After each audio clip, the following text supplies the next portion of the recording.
Isn't about algorithms. This is about our democracy. It's about our future.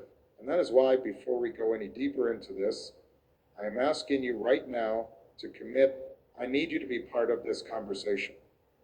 This isn't just a video. This is a community. We call this channel Build the Vision for a reason. We're building it together right now. So please click that subscribe button. And if you believe in what we are doing, if you believe that America deserves a more honest, a more hopeful conversation, then click that join button, become a member, stand with us, because the forces trying to tear us down, they are powerful. But when we stand together, are stronger. We have to be the news today. It shows us exactly what happens when we are seeing a nation struggling to even process its own history. We are seeing a debate not just about what happened, but about who we are. And that is where the danger lies. That is where the current administration is failing us all. Now let's be honest. For millions of Americans, for people around the world, and for me, Vice President Cheney's legacy is defined by a set of decisions that cost us dearly. Decisions that took us into a war in Iraq based on foundations that, well, decisions that authorized policies that, in my view, stained our national character. Policies that traded our deepest values for a false sense of security. I spent much of my presidency working to end the conflicts he began and working to restore America's standing in the world. I disagreed with him profoundly on the very direction of our country. And that disagreement is real. That pain for the soldiers we lost, for the families we broke, for the trust we shattered, that pain is part of his story. It is part of our story, and we cannot and we should not ever look away from that. But here is the irony. Here is the profound and deeply troubling irony of our current moment. In his final years, the same man, the architect of a worldview I so fundamentally opposed, found himself and his daughter, Liz, cast out of their own party. Why? Because they dared to state a simple, undeniable truth.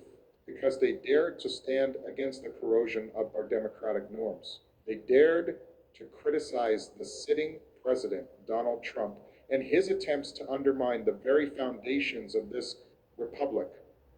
And so what are we seeing today? What is the reaction from the current administration, from its allies? We are seeing confusion. We are seeing silence from some. And a strange, conflicted anger from others. They don't know what to do. They don't know whether to mourn a Republican giant or to condemn a man who, in the end, called the current president a coward and a threat to the republic. Think about that. Think about what it means when a political party is so captured, so broken, that it cannot process the passing of one of its most consequential figures.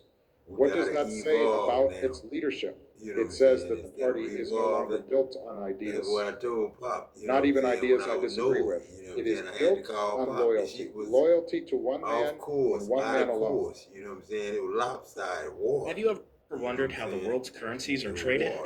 The foreign exchange market, also known as the forex market, is the largest and most liquid financial market in the world. It's a marketplace where currencies from all... This isn't a debate about policy. This isn't a discussion about the war on terror. It is a test of fealty. And that is not leadership. That is not a healthy democracy. You deserve better. You deserve leaders who are guided by principle, not by personality. You deserve an administration that can tell the truth, even when it's complicated. And what we are seeing today is a failure of character, a failure of courage, and it is a failure that is leaving America weaker, more divided, and more confused at a moment when we so desperately need clarity. This failure, it's not just about one day or one man's death. It is a window into the soul of our current politics. What we are seeing is the endpoints of a politics that demands total, blind, unquestioning loyalty. A politics where there is no room for nuance, no room for history, no room for facts that make us uncomfortable.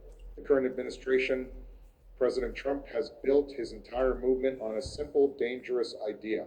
You are either with us or you are against us. There's no in between. There's no room for patriots who disagree. So when a figure like Dick Cheney passes, a man who was for decades the very definition of the Republican establishment, but who then used his final years to warn America about the dangers of Donald Trump. The system breaks, it short circuits, because how can you praise the vice president of the war on terror when that same man called your leader a threat and a coward? One man that's driving it. How can you attack the father of Miss Cheney? Just a few years ago, you were praising his legacy. He the only one supposed to drive a Ferrari. The only way to cope is to not cope, to stay silent, to let the loudest, angriest voices on the fringes define the conversation, to pretend the hard parts don't exist. My friends, a leader who cannot grapple with a complicated past cannot lead us into a complicated future. A president who sees everything as a personal insult, who judges every person based on whether they praise him, that is not a president for all Americans. That is the behavior of a man who is only interested in power, not in progress, not in service. And when we see this confusion, this paralysis from the White House today, it's not just a political story, it is a warning. It is a sign that the very tools of our government, the very idea of a shared America are being weakened. You know what I'm saying? And I heard today I had an 800 I know- and something credit score. I know there are people who will hear I had this. 800 and something credit score. who will hear me speaking to you right now, and they will try to tear it down. And I told them who I was. They will use cynicism Somebody wanted me to shut up. as a weapon. You know me, Pop. It's my business. They will sit in the comments and type that he's not real, or that's just a machine. They want to make you doubt what you hear with your own ears. They want to make you believe that nothing is real, so that you will give up, so that you will stop caring. Let's be clear. When someone tells you to stop listening to a message about truth, about unity, about the future of our country, they are telling you they are afraid of that message. They are telling you they want the noise, they want the division. They want you to believe that a better America isn't possible. They don't want you to build the vision. They want you to give up. We cannot let them win. This is so much bigger than Dick Cheney. This isn't about relitigating the Iraq War. This isn't about whether you agree with his policies or mine. This is about now. Right here. This is about what is happening in our country. Today, we are living in a moment where truth itself is under assault. Every single day, we are told to believe what we see with our own eyes is fake news. We are told that institutions that have served us, warts and all, for generations, our courts, our justice system, our intelligence agencies, our free press, that they are all part of a deep state conspiracy. This is a tactic. It is a strategy. It is designed to make you feel small, to make you feel powerless, to make you believe that you are the only one who sees the problem. And it is the same strategy at play in the reaction to Vice President Cheney's passing. The strategy is, if a fact is uncomfortable,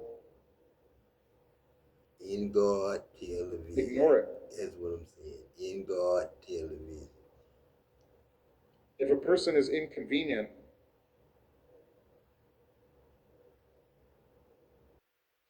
You got hit Even as a passenger Barack or in an Obama Uber, really struggling you would with need to try this.